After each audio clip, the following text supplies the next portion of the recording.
ആണ് അവർ നോക്കിയിരുന്നത്. അതും HbA1c ടെസ്റ്റിൻ്റെ റിസൾട്ടും ഒക്കെയായിരുന്നു അതിനകത്ത് ഉണ്ടായിരുന്നത്.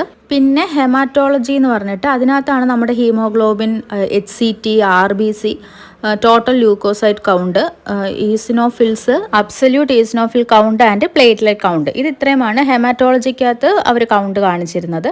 എനിക്ക് ഹീമോഗ്ലോബിൻ കുറച്ച് കുറവുണ്ട്. പിന്നെ ലിവർ ഫംഗ്ഷനകത്ത് ഉണ്ടായിരുന്നത് alkaline ഫോസ്ഫറ്റേസ്, bilirubin total, SGOT, SGPT, GGT, albumin, protein total. ഇത്രയും കാര്യങ്ങളാണ് ലിവർ ഫംഗ്ഷനകത്ത് ടെസ്റ്റ് ചെയ്തിട്ടുണ്ടായിരുന്നത്. പിന്നെ കിഡ്നി ഫംഗ്ഷനകത്ത് ക്രയാറ്റിൻ, യൂറിക് ആസിഡ്, യൂറിയ, ഈ 3 വാല്യൂസ് ആയിരുന്നു ടെസ്റ്റ് ചെയ്തിട്ടുണ്ടായിരുന്നത്. ഇലക്ട്രോലൈറ്റ്സിൽ സോഡിയം, ക്ലോറൈഡ്, പൊട്ടാസ്യം, ഈ 3 എണ്ണമാണ് ഇലക്ട്രോലൈറ്റ്സിൽ ടെസ്റ്റ് ചെയ്തത്.